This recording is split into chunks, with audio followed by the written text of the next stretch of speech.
Hello everyone. Today we are going to take a look at the second instrument from Artiphon, the Corda. And as you might have noticed in my last review, I'm kind of a play child. So I've got a few of them because I find the idea of them really interesting. The other downside is that whenever I'm talking, I will most likely play around with it because it's so nice to touch. So this is the Corda. You can already see it.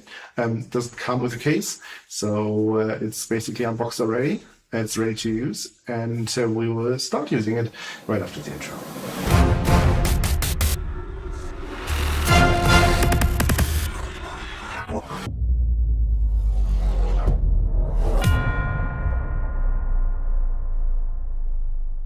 Right, so the Corda, other than the Orba, is rather big, and the Orba, which is entirely plastic, although it's good plastic, it feels great, but the Corda is entirely metal, so it's probably some kind of aluminium kind of thing. Feels nice to touch. Other than the Orba, which is kind of a ball thing that you can hold in one hand, Corda's much bigger. And it's modeled after a guitar, basically, but without the body. So it's just the part with the strings, more or less. On one side, which is the lower side, where on the usual guitar the body would be, you've got the speaker, which is still a tiny speaker, but it's bigger than the one from Orba. It's pretty much the size of the pad, of all the pads of the Orba, basically the Orba size, kind of, a little bit tinier. And on the other side, you've got the A button, which is the Artiphon button, once again. And most likely the battery or something like that. So that's the side with the bridge. This thing actually has a bridge. Six dots. I assume these are also lights. So I'd assume it's modeled after a 6-string guitar. Anyway, maybe it has 6 zones as well. Don't know. Okay, so this is basically 12 pads and a bridge. And these are all aligned next to each other. So they are pretty long. Yeah, so you've got enough space to wiggle up and down with your finger. It's really actually pretty wide and even higher. It feels nice, and I don't know how to describe it. In the middle of every pad there is a haptic.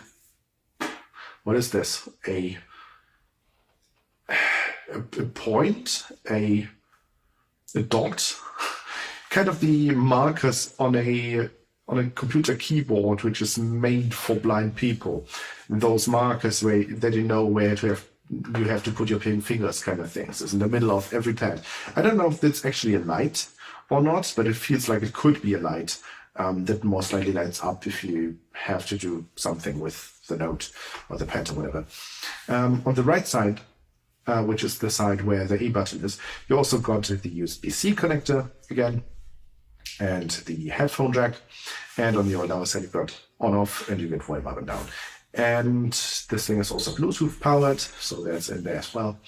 The other side just holds the speaker, and on both ends you've got kind of rubber thingies which you can theoretically take off, I think. And I don't know what is below those. I think it's just screw holes or something if you want to mount it to something. I just removed one of those rubber things.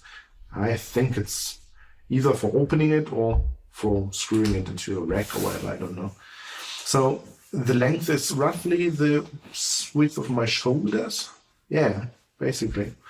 Yeah, so that's the device. The ends with the speaker and with the presumably battery are a bit thicker than the rest, and the rest is really feels like a guitar, basically. Yeah, so let's turn it on. It basically does the same thing that Orba does. So it's Bluetooth ready, allows you to be used with Ableton Note, it allows you to be used with Reaper, things like that. It's got an app, which I haven't tested so far, because this is rather new actually. It came out 2 weeks ago or something like that. It's currently just available in America, in US and Canada. So if you want to buy it anywhere else, either it's available right now already, because it's a little bit older, or, I mean, older in terms of the video's older and you're watching this in, I don't know, a few weeks, months, years, or you will have to import it. I had to import it to Germany, which was kind of an interesting process. First time for me, actually, importing something on my own. Right, okay, let's turn it on by pressing the button, which I assume will light up some lights on this thing. It takes a little bit longer than Orba. And after doing that, we can touch the pads and generate some sound. Let's see what happens.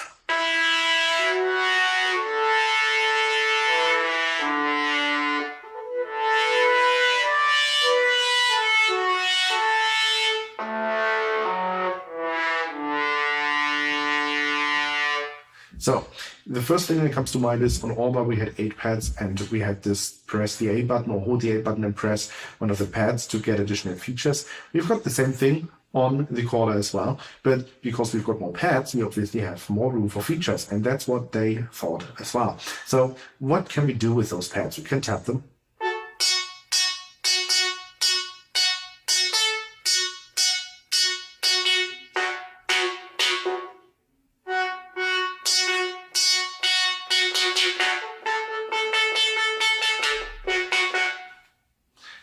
And I don't know exactly, I know that it really plays a role where you tap, if it's the upper half or the lower half. This is low, this is up. And I think the intensity is important as well, so depending on how hard I tap, this is really soft now.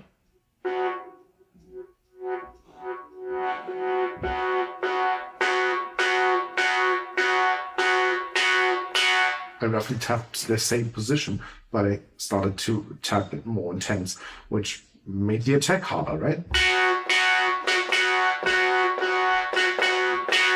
But I don't know what actually plays a role in this, to be exact. I need to read the manual, but it's all in there. Maybe the position plays a role too, because if I tap directly into the middle of the pad,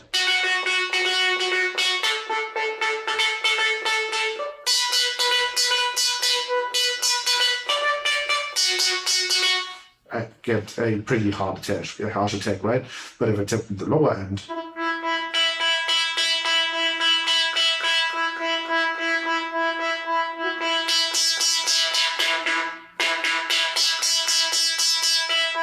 okay, it seems like the attack gets harder or harsher the more in the middle I am. This is right in the middle. This is upper half. This is slower. So yeah, that's what it seems to be. You can also clap it. Oh, you can't. Never mind then. You can't clap it. No. At least not with the bass or the lead. I think it's the lead. Let's see if we can change to a different preset. The drums, yeah. Let's see if we can clap it now. Yeah. So you can hold it in your hands and then you can clap it. Okay, that looks crazy.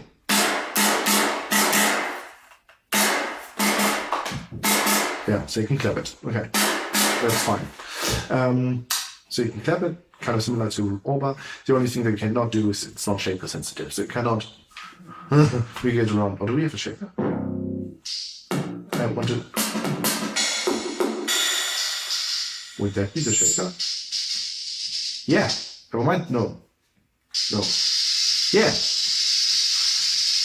I mean, I don't know who would want to do this because this thing is really not handy enough to do this, but it can shake. Isn't that great? Kind of.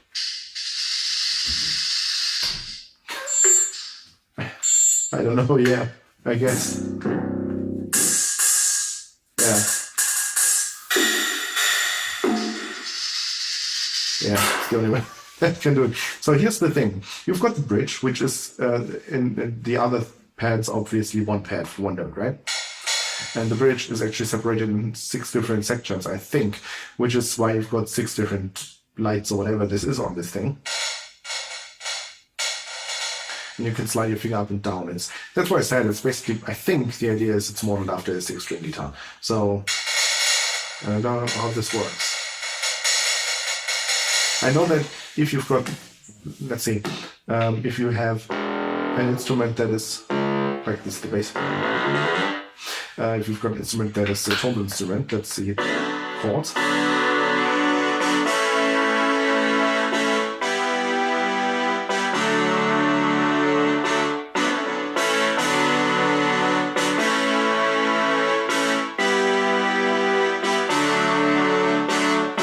Chords, right? Chords by default, so if you just tap the field, it will just play a chord instead of a single note. A button does the same thing as with the OR bar, so if you press it once, you will cycle through the presets.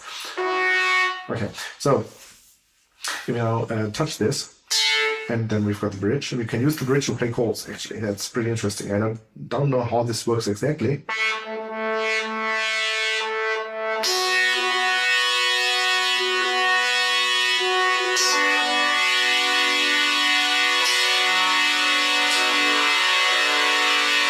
So I can basically slide my finger down the bridge, and it will add several octaves to the chord.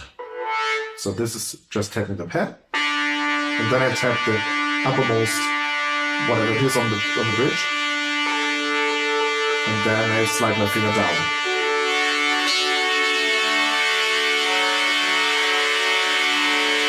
And then I lift my finger off the bridge, and will continue to play until I also release the pad. I don't exactly know how this works, but again, the menu is rather lengthy and it's actually pretty interesting to play around with it. So this thing can do more than all that. First of all, it got various presets. So if we, for example, just switch back to the drums, this thing has onboard presets for all of those 4 categories and multiple presets. So what you do is you press the A button, and you press the 1 or 2, 3, 4 pad, depending on which preset you want to change. And then you tap either the lower or the upper part of the bridge, which I say lower, which means forward, and then I've got.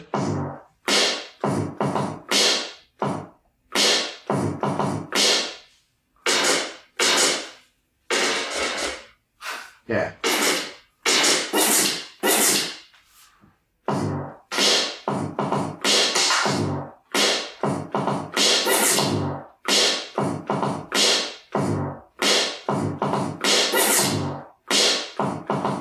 I get the drift, right?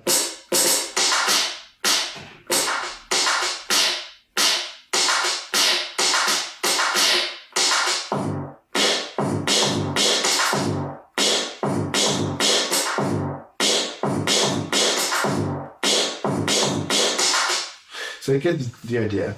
The presets are a bit more refined to all that, you just got the 4 presets. These weren't great.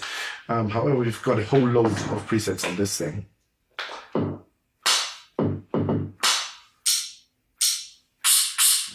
There you go. Oh. Yeah.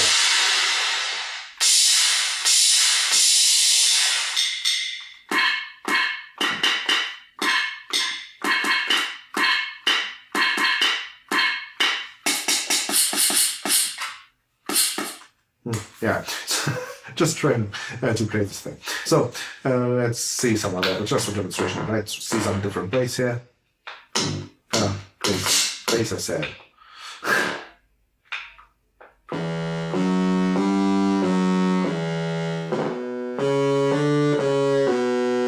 Bass is monophonic, so you cannot play multiple notes at the same time, but it will slide if the bass supports it.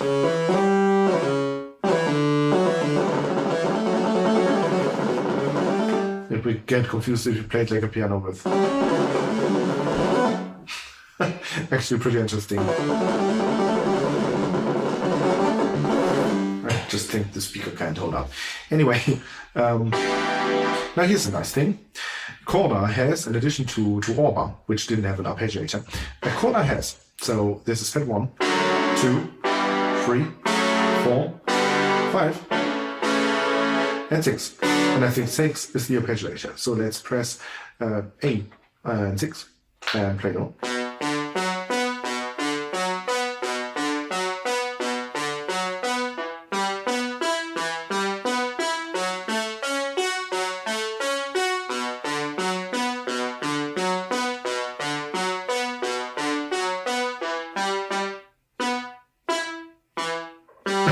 I didn't know what it did.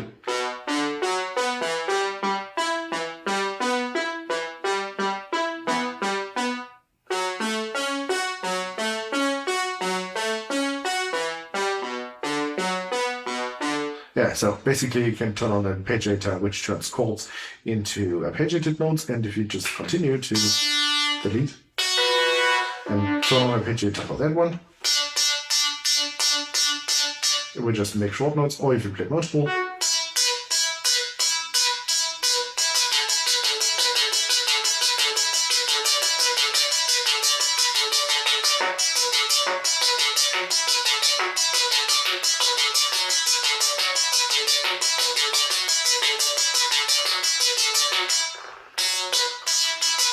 okay, confusing it by sliding my fingers up and down. Anyway, you get the idea. So you've got an arpeggiator, and the arpeggiator gets turned on for every preset individually. So if you, for example, want the leads to be an arpeggio, but everything else shouldn't be an arpeggiator, shouldn't be arpeggiated, then you just turn it on for the lead, and everything else that's off. So that's useful. Turning it off here. Now, what else do we have? We can change key and an octave and stuff on here. We were able to change octave on Orba as well. I just didn't show it. It got more features. I just didn't demonstrate all of them. I think the way it works here is, yeah. I'm just tapping the same pad over, pad 8 to be exact. What you need to do is press A button, tab 8, and then upper or lower part of the bridge to turn or move up and down.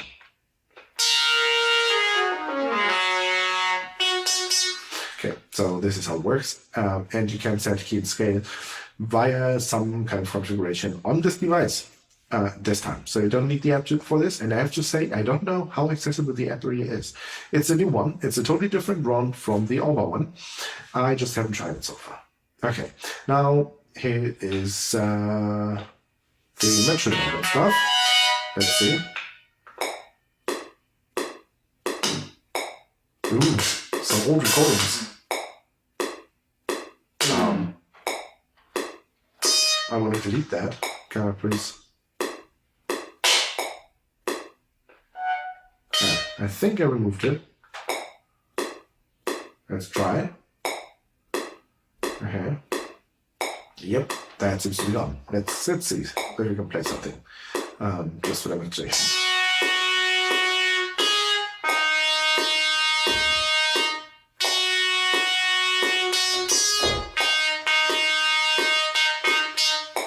Okay, let's stop there.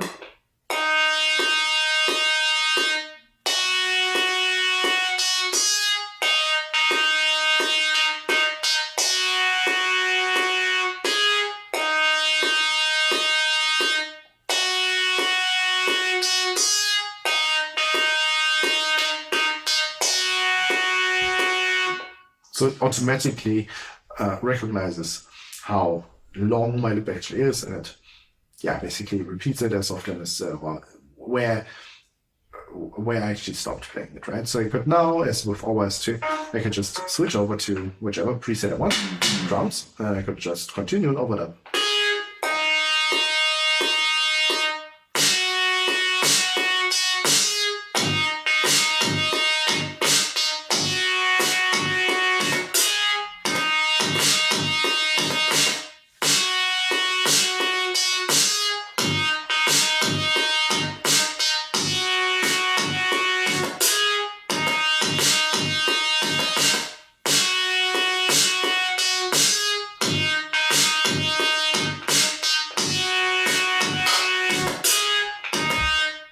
So you get the idea, right?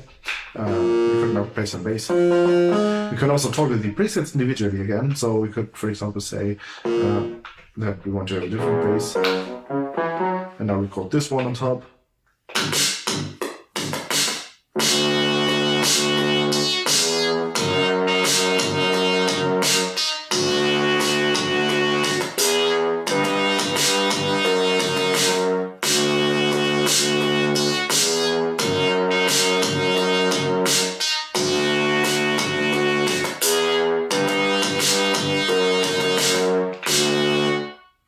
quite crazy. Doesn't really work well together, but that's what this thing can do.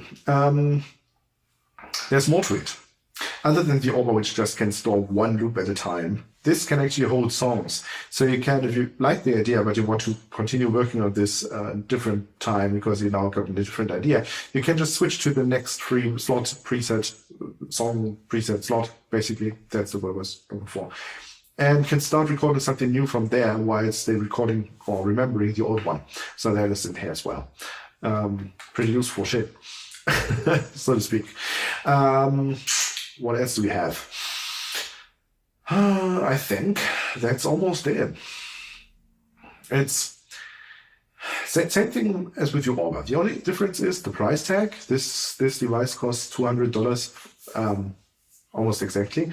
It got more pads. It got more things. Like I said, it seems to be like sensitive to how hard I tap it.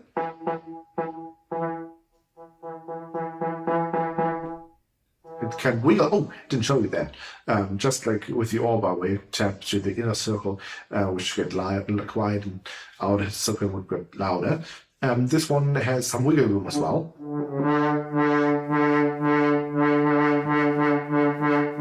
So in this case, closest to me is loud.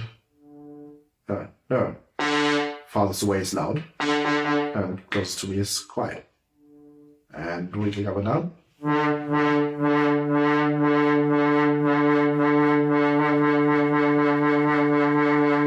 Everything faster would probably destroy me.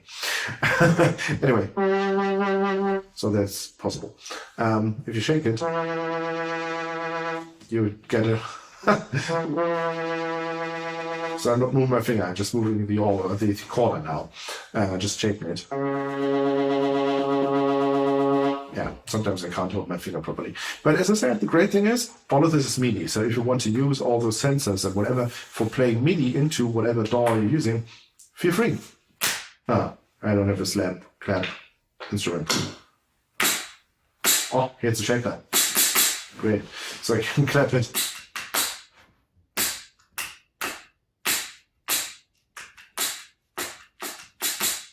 Okay, great, works. Anyway, it's a really fun instrument.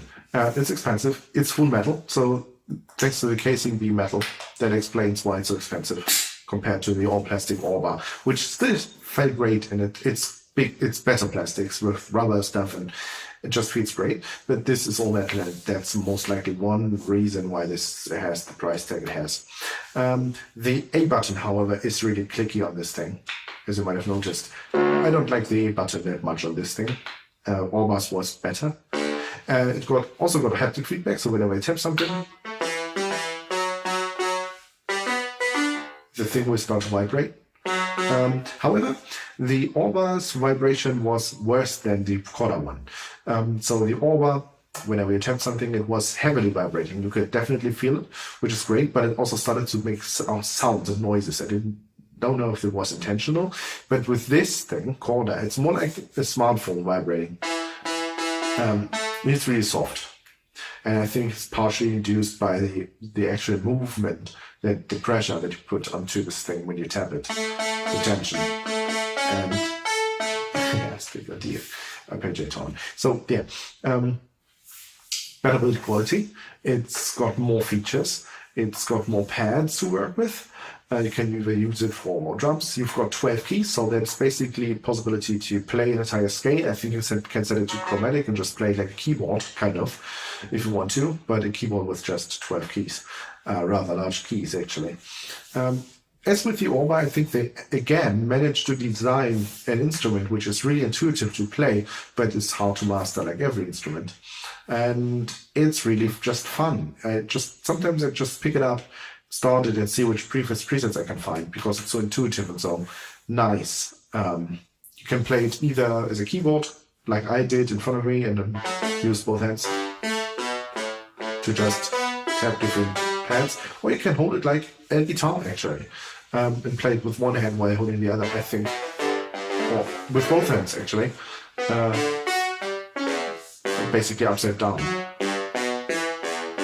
I guess. Don't know. You can play it however you want, right? But yeah, it's funny and an interesting little device, and I thought I'd show it to you real quick so that you've got an idea what I'm talking about and what's out there other than just the typical keyboard that everyone knows, right? So thanks for watching. That was my second hardware review, and I'd really appreciate if you could leave me a comment below this video and tell me how you think it was. Did you enjoy watching it? Did you just, I don't know, close it down after 2 minutes of watching because you were annoyed of whatever I'm doing here? Do you know anything that I can improve? What could I improve? What did you like about this? Let me know in the comment section below the video. Thank you, and until next time, most likely with a different kind of video. Thanks, bye.